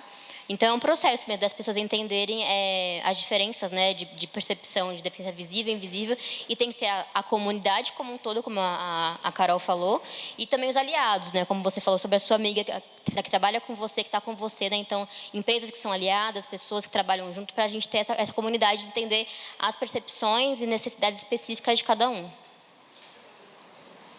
Show. Bom, vocês já me conhecem, meu nome é Sidney. Para quem não me conhece, sou um asiático, cabelo preto, óculos de grau. Gostaria de fazer uma pergunta para vocês.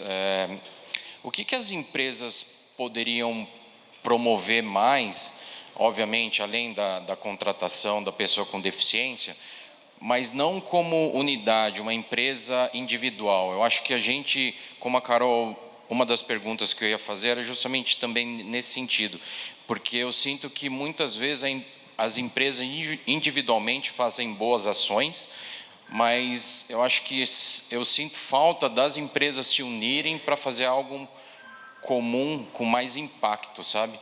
E aí foi colocado, né, a Catinha colocou da deficiência invisível. É interessante que no Bank of America, né, que nós somos clientes de vocês, e a gente fazendo várias ações internamente, a gente percebeu que pouco a pouco a gente teve umas 3, 4 pessoas que se autodeclararam, que 3 anos atrás, 4, 5 anos atrás, dificilmente eles se autodeclarariam.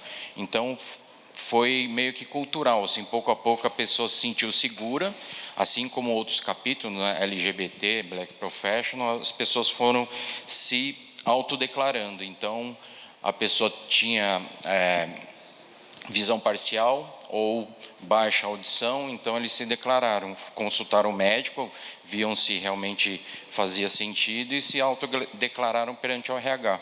E aí a pergunta para vocês, o que a gente poderia fazer para se conectar, né, com outras empresas e fazer algo mais impactante? Porque eu vejo no Black Professional, por exemplo, eles são muito mais unidos, assim, sabe? Não sei se vocês percebem isso também. Eu acho que é o que a Carol falou, às vezes é muito individualizado. Ah, pessoa com deficiência tem um grupo, pessoa com deficiência auditiva é outro, e a gente não se une e não cria uma unidade, sabe? Como que a gente pode dar esse passo também? Sidão, eu acho que tem várias coisas que a gente pode começar a fazer. Primeiro, a galera com deficiência se unir, né? Porque a gente deu o exemplo para as empresas se unirem. Então, acho que começa por nós esse movimento de não tem hierarquia de deficiência, você sofre mais do que eu, cada um recebe ali, né, um impacto que dá conta de seguir. E eu acho que outro ponto que é muito importante é entender que é uma causa coletiva, não é uma causa individual. Então, as empresas hoje estão com foco em resolver o seu problema da cota. E elas olham para aquele problema, né? Então, eu preciso resolver este problema e preciso me destacar se der certo.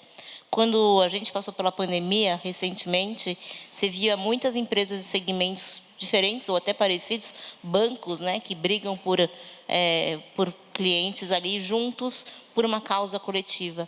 Eu acho que esse senso de união falta mesmo, porque a inclusão de pessoas com deficiência é uma causa coletiva, assim como a inclusão de outros marcadores sociais também.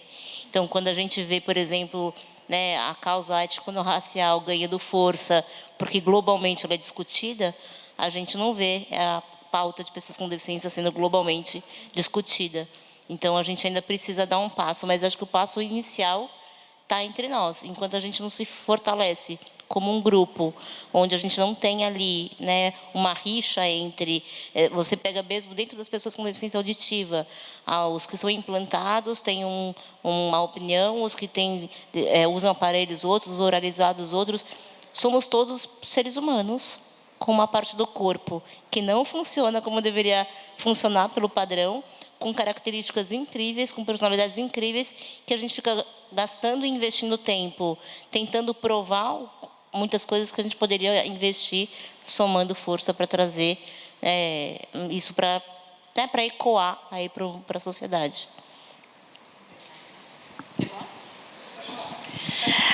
Sim, concordo com a Catinha, a gente coletivamente tem mais força, e as empresas já têm um movimento que chama REIS, Rede Empresarial de Inclusão Social, que une empresas para falarem sobre inclusão. E aí, não tem jeito, né, gente? Entra muita gente de grande empresa, grandes empresas têm uma questão que se chama ego, e que é forte, e às vezes a gente vê a REIS super brilhando, fazendo trocentas coisas, de repente a gente vê a REIS super estacionada. Então, se não está funcionando lá, podemos montar outros movimentos similares, está tudo certo, né? Então, a gente vem tentando se infiltrar, né? Recentemente, eu estou lá na BRH, que é a Associação Brasileira de Recursos Humanos, no Comitê de Diversidade, para ver se eu consigo, de alguma forma, influenciar. Agora, completando essa questão racial, que é muito forte, eu acreditava que era muito forte, porque a fala é menos amena, a fala é mais potente, é mais militante, talvez. Aí eu já desacreditei nisso recentemente, porque eu comecei a assistir um monte de série, filme, está todo mundo falando nisso, e aí me veio um start. A causa da negritude é global, é por isso que ela acelerou mais rápido. Então, a gente teve o episódio da morte do George Floyd nos Estados Unidos, e aí a gente começou aqui no Brasil com pautas de que morre um George Floyd por dia aqui, igualzinho morre lá. Isso deu força, mas ela é global. E a maior parte das grandes empresas aqui, se não são globais, elas são brasileiras inspiradas em modelos globais.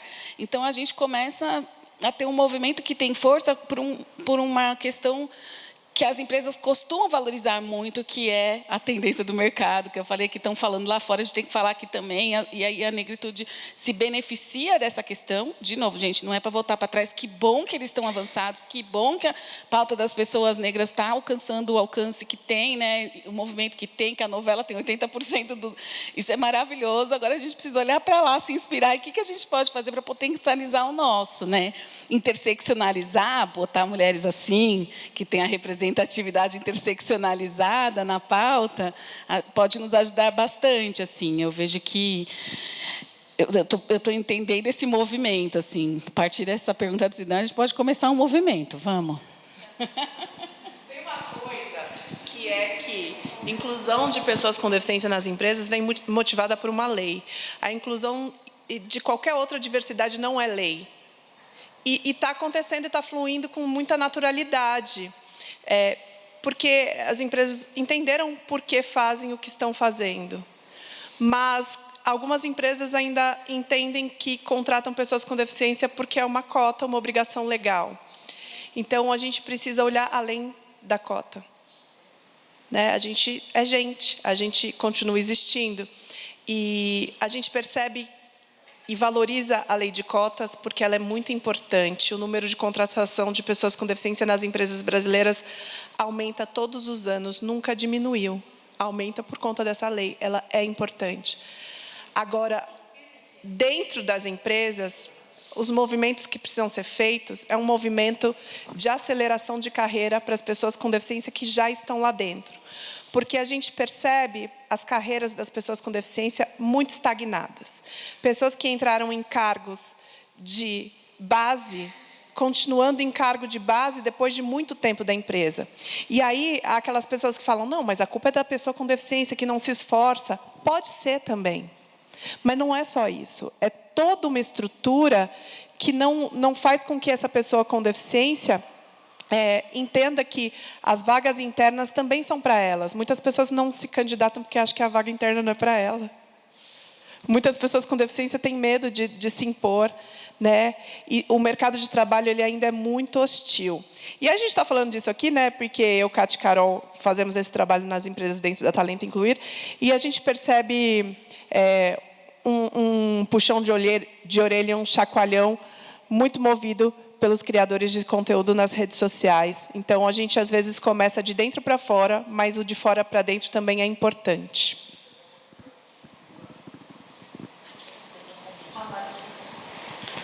Oi, gente, boa tarde. Meu nome é Aline, sou uma mulher branca, cabelo castanhos até o ombro, estou com um macacão vermelho florido. Bom, eu acho que é um pouquinho, muitas aqui já me conhecem. Eu falo que eu sou da época que não existia inclusão, né? Eu me impus na sociedade, vindo de uma baixa renda, porque todo mundo fala assim, as empresas têm que aceitar a gente, concordo. Mas, infelizmente, quantas pessoas... Porque, assim, eu acho que a responsabilidade tem que ser dos dois lados. Quem procura direito ganha obrigações. A gente também tem que ensinar para as empresas. Porque todo mundo, mas eu estou cansada de falar sobre a pauta, mas o público nunca vai ser o mesmo. Se você não falar sobre a sua realidade, para aquele que não teve oportunidade de conhecer ela, ele não vai saber lidar. Eu falo hoje porque, assim, eu tenho amigos de outras empresas que eu estou hoje, que eles falam assim, Aline, depois que eu comecei a andar com você, que eu comecei a reparar nas calçadas. Então, o que acontece? A gente só vai atrás da informação quando a gente precisa dela. Até mesmo quando a gente adquire a deficiência, e eu sempre fui uma mulher com deficiência e depois me tornei cadeirante. Teve coisas que eu só vi que um cadeirante passava depois que eu estava numa cadeira mesmo, sendo uma mulher com deficiência que andava. Então, eu acho que essa responsabilidade também é nossa. Quando a gente fala da autodeclaração, o problema da autodeclaração, muitas vezes, o que eu vejo? A gente tem o medo desse estereótipo que foi criado da pessoa com deficiência, quem tem mais de 40, como sabe. Se você faz bem feito, nossa, apesar da sua situação, você faz. Mas se você não faz, mas também, coitada, ela é doente, né? Então, assim, a gente sempre tem que ficar se provando 24 horas e isso cansa. Daí a gente fala, que nem, eu vejo que eu mesmo, eu falo como um exemplo meu, eu nunca gosto de usar o outro, eu gosto de me usar. Eu nunca tive condições financeiras de pagar um curso, então tudo que vinha gratuito, eu ia. Só que eu vi que muitas vezes eu me auto-sabotei. Eu fiz, mas eu não me aprofundei, porque quando que eu vou usar? Às vezes a gente tinha muito essa visão. E eu acho que isso que eu estou muito feliz hoje com a gente sabe que tem que melhorar muita coisa, mas eu acho que essa autorresponsabilidade, principalmente das pessoas mais jovens, que nem a gente tem pessoas de 20 e poucos anos conseguindo se formar numa faculdade. Eu consegui me formar com quase 40. Por quê? Por causa de uma questão social, que também, porque é diferente, não estou dizendo que a aceitação da deficiência quando você adquire, quando você nasce, é diferente para a questão social. Todo mundo sofre, até você se ver naquela realidade. Mas é diferente você conseguir correr atrás do seu sonho, você podendo saber que você vai ter uns 4, 3 mil para poder pagar uma cadeira boa para você sair de casa, para você poder pegar um carro e sair de casa. Agora, é diferente quando você sabe que você talvez vai depender 1 ano para entrar numa terapia, mais 1 ano ou 2 para conseguir uma cadeira que dê para usar. Então, assim, eu acho que a gente também tem que ter essa responsabilidade social. Porque, assim, eu sou bem sincera de falar, quantas mulheres periféricas a gente vê falar na rede social que é fácil ser uma pessoa com deficiência, que conseguiu chegar em algum lugar? Infelizmente, são pessoas que não conseguiram ter voz, porque elas não é que elas desistiram, elas não tiveram oportunidades, ou então tiveram a oportunidade, mas não conseguiram chegar nessa oportunidade. Então, acho que é uma coisa, quando a gente fala dessa união, é isso, a gente tem que se unir sim, mas sem desconsiderar que a minha realidade não é porque eu sou uma mulher cadeirante, que a outra mulher com cadeira de rodas também viveu a mesma realidade que a minha. E respeitar essa dificuldade de trazer. A gente está muito no momento, como ser humano, como a gente mesmo falou, a gente não está mais se preocupando em ser, mas em ter. Eu tenho que ter um cargo, eu tenho que chegar aonde eu quero. Mas por que não trazer mais gente? É que nem eu falo, eu sou uma mulher com quase 40, eu estou com 41 anos, ainda não consegui um cargo de liderança, porque eu sei que eu ainda tenho que aprender muita coisa, porque minha condição social não me permitiu ter um bom estudo, uma boa, que eu estou correndo atrás agora. Mas, claro que se chega uma menina de 30 que possa oferecer isso, infelizmente tem toda uma questão, né, financeira da empresa que é aquela velha história, a oferta e a procura. Eu vou investir naquela que vai ter mais tempo de carreira para mim. Eu acho que também essa visão a gente tem que tirar das empresas, né? E também da gente.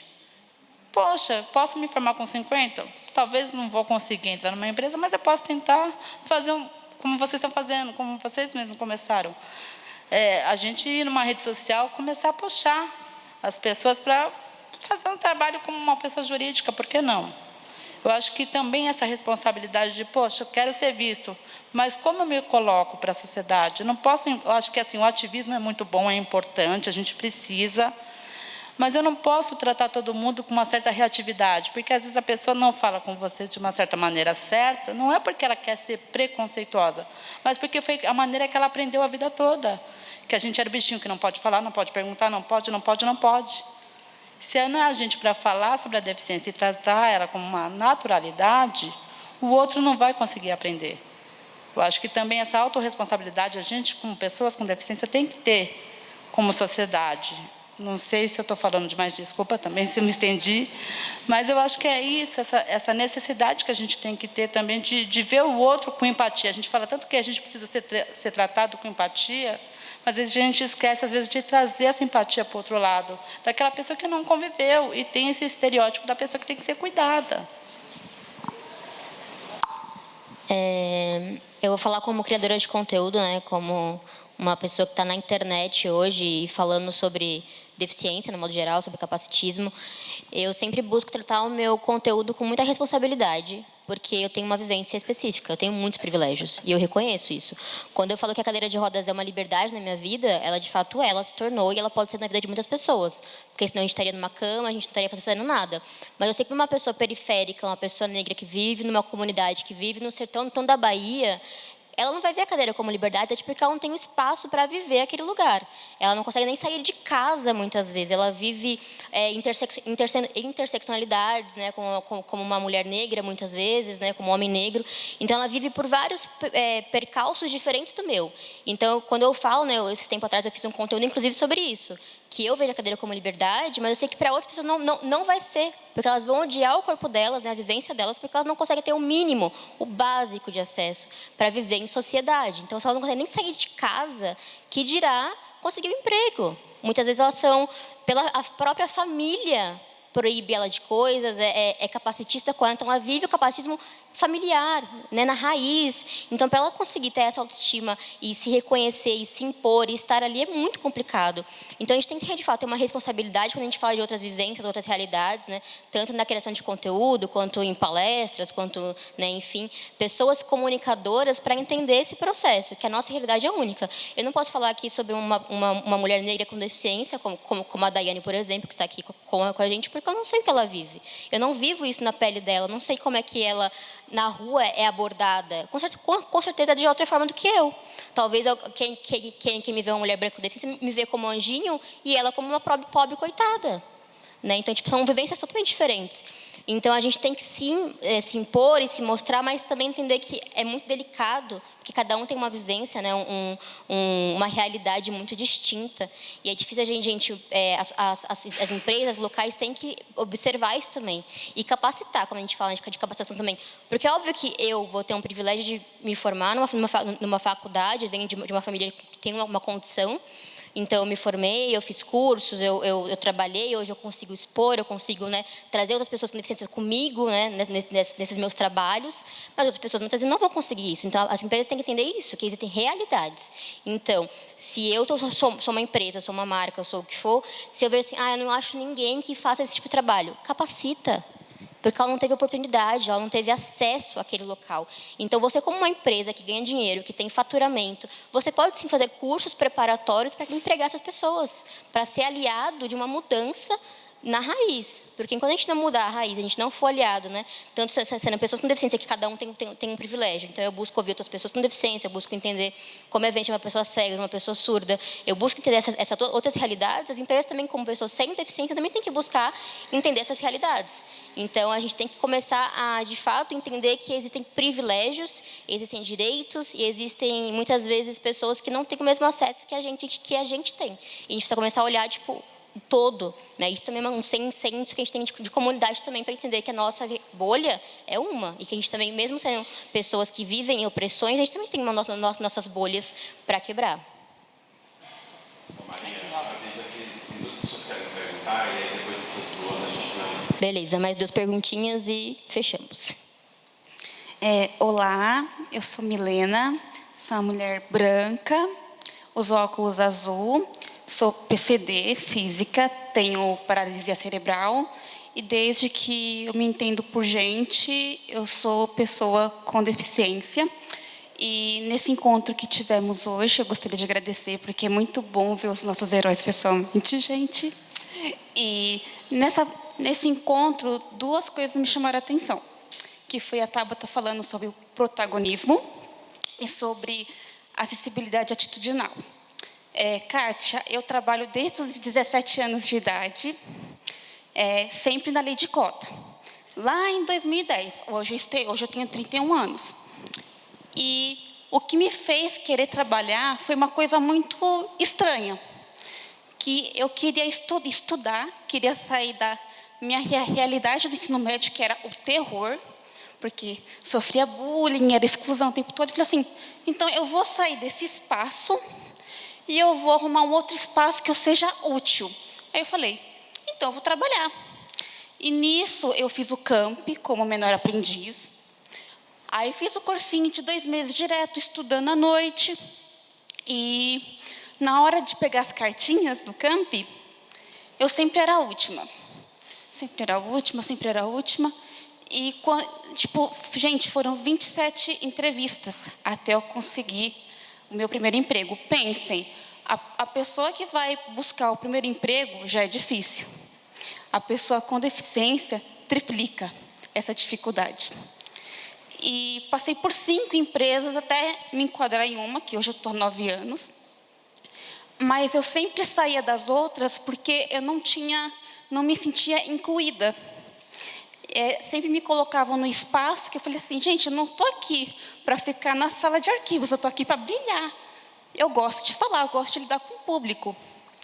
E me pediam as coisas, e ela fazia curso, se especializava, né? Fazia um plano de carreira.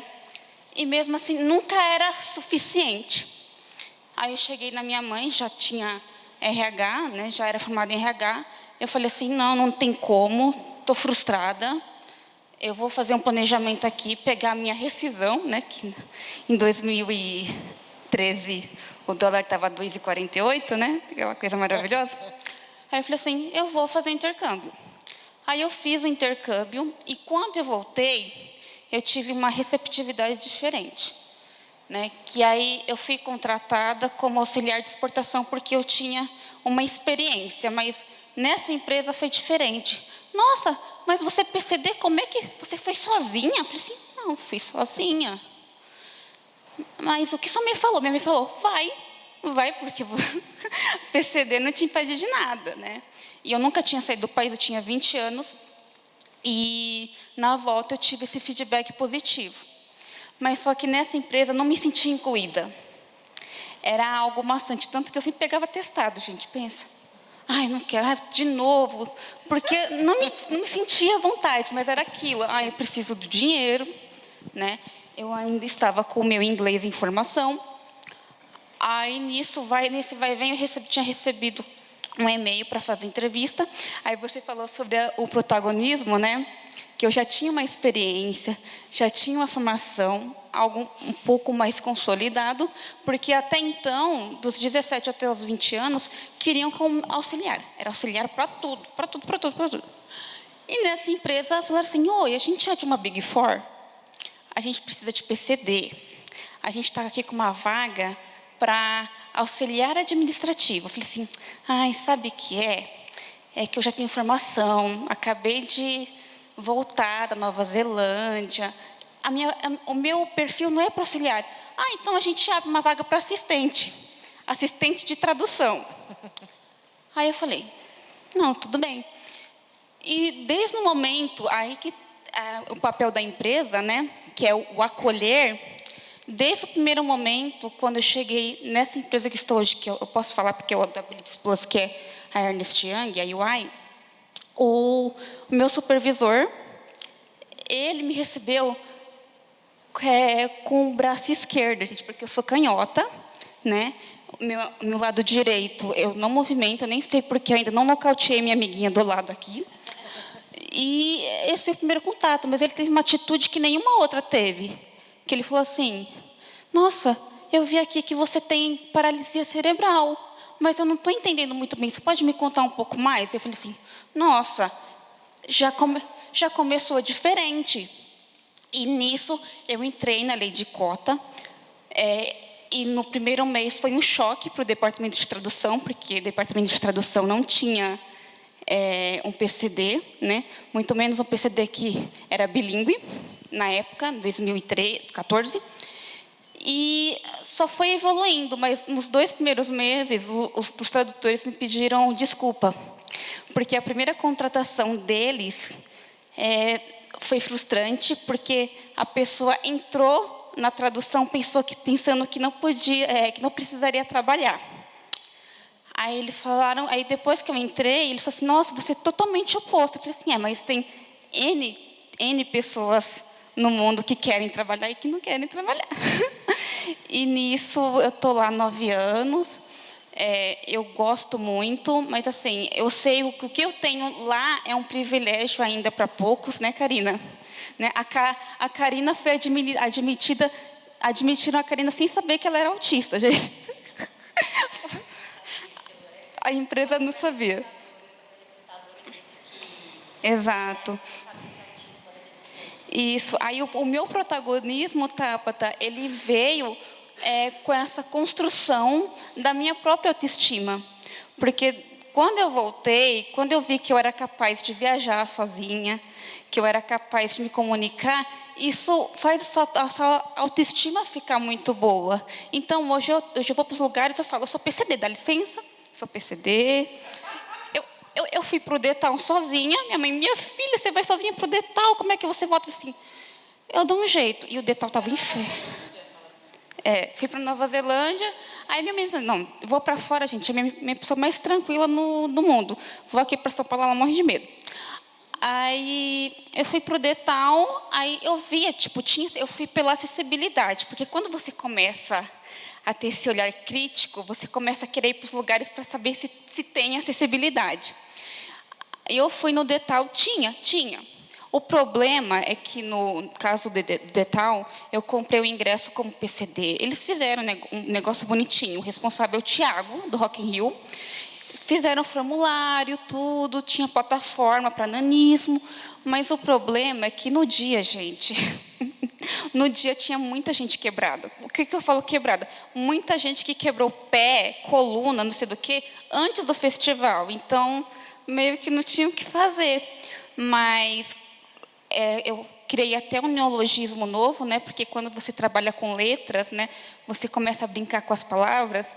Eu falei no departamento, gente, a minha perceptividade fez com que eu fosse para o Detal sozinha e voltasse de carona de graça. Eu sou de São Bernardo do Campo, imagina, o Interlagos para São Bernardo, 3 horas da manhã. E nisso é realmente protagonismo. E eu criei uma palavra, perceptividade, pensando no meu protagonismo como pessoa com deficiência. E a acessibilidade atitudinal. Eu gosto de viajar de avião, porque justamente me sinto mais à vontade e mais segura. Que eu sempre tenho os special needs. E eu falo, eu preciso de uma assistência, tem como me levar. Eu acho que você ser protagonista e se sentir à vontade com a sua deficiência é libertador, porque até 20 anos atrás eu morria de vergonha de deixar minha mão direita solta, porque eu queria me esconder. E quando você é protagonismo da sua própria vida, é brilhante mesmo. Obrigada.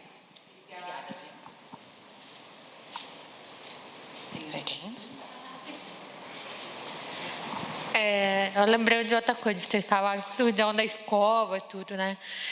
Há 30 anos atrás, eu estava na pré-escola ainda, e quando eu estava numa ONG, era Top Libra, que é a minha fono na época. Ela pediu que eu fosse para a escola comum, regular, para poder ter oralidade, né? Para eu poder mudar mais a fala. Aí a minha mãe chegou na professora e falou assim, precisa falar alto com ela, de frente, tudo. Sabe o que a professora falou para minha mãe? Falei, está falando baixo. Então, assim... falou assim, sabe? Isso 30 anos atrás. Então, na minha época, na época que a Kátia passou, né? A gente sofreu muito de discriminação verbal, tudo mais. Então, ter conseguido me formar foi uma luta muito grande, né? Foi fácil. E agora, a minha luta maior é conseguir um mercado de trabalho que ainda está muito difícil, né? Falei com a Kátia agora.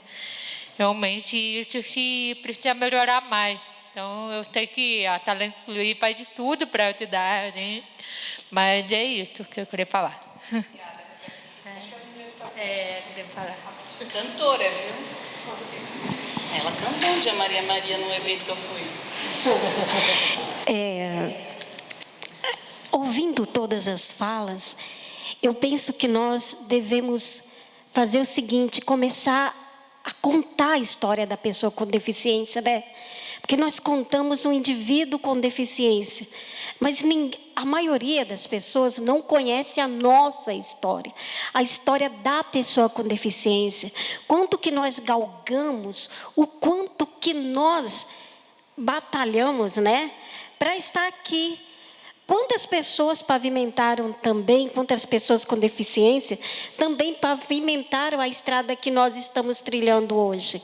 Tem muito a fazer. Tem muita coisa para fazer. Mas nós temos aí, eu sou de uma época em que a pessoa com deficiência era escondida quando chegava uma visita em casa, né? Então, hoje, quando nós vemos pessoas com deficiências nas empresas, em eventos, pessoas com deficiência atuando, né? Pessoas com deficiência tendo voz, nós podemos ter certeza que a nossa voz ela só será ouvida se nós falarmos. Como está na nossa Constituição, na nossa Carta Magna, direito não reclamado é direito não existente. Então, nós fazemos o trabalho de formiguinha, mas vou colocar aqui só para reflexão. Nós contamos a história do povo negro, correto? Por que nós contamos? Porque é preciso. Nós contamos a história da mulher, do Dia da Mulher, porque é preciso contar e fazer com que as pessoas não esqueçam. E ninguém conta a história da pessoa com deficiência. A história da pessoa com deficiência só existe para nós que temos a deficiência. E ela está escondida em algum lugar porque ela não é disseminada. A história precisa ser contada. Contada por quem é dono da voz, né? Porque se nós não contarmos essa história, ela aos poucos vai morrer ou ela vai ficar só na caixinha. E outras pessoas precisam conhecer as histórias, não a história da Lenilei em particular. Porque a Lenilei é só uma formiguinha, ela é só um grãozinho de areia. Mas a nossa história, a história de como aonde nós estávamos, o nosso ponto A, o nosso ponto B, que é agora, e o nosso ponto C, que ainda não está presente. Eu acredito que é mais ou menos por aí. E que unidos, né? Unidas, nós somos muito mais fortes. Agradeço pela fala e pela oportunidade. A gente que agradece, viu? Muito bom. Aí não falei o nome. Meu nome é Lenilei, sou poetisa, cantora, mentora. Hoje sou coach emocional, tá? E assim, estou terminando o meu MBA de palestrante profissional. Peguei um pouco da fala dela, porque quando eu comecei também pelos cursos gratuitos.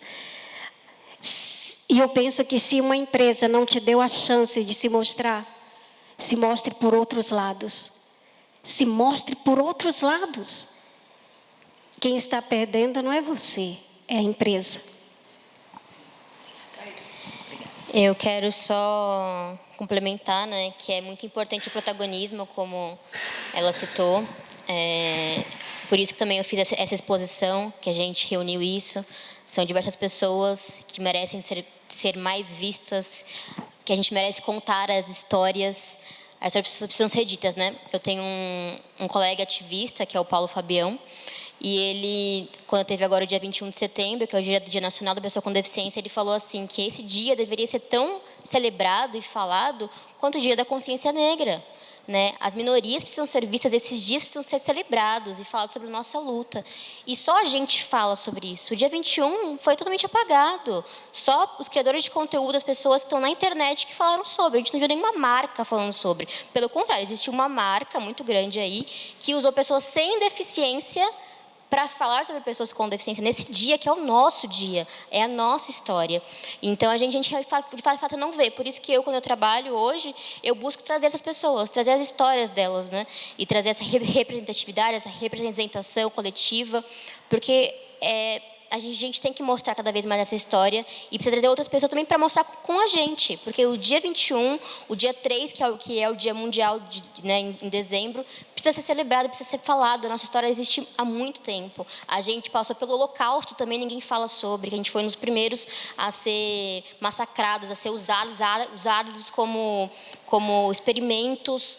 Então, a gente tem muitas histórias. A gente viveu o Circo dos Horrores. Então, nossa história ela é extensa, ela é vasta, ela é cruel por muito tempo, ela ainda é cruel e precisa ser mudada cada vez mais. Depois a gente precisa falar sobre a história, precisa movimentar pessoas, comunidades e aliados. Não está no livro da escola, né, Maria? Não está no livro da escola.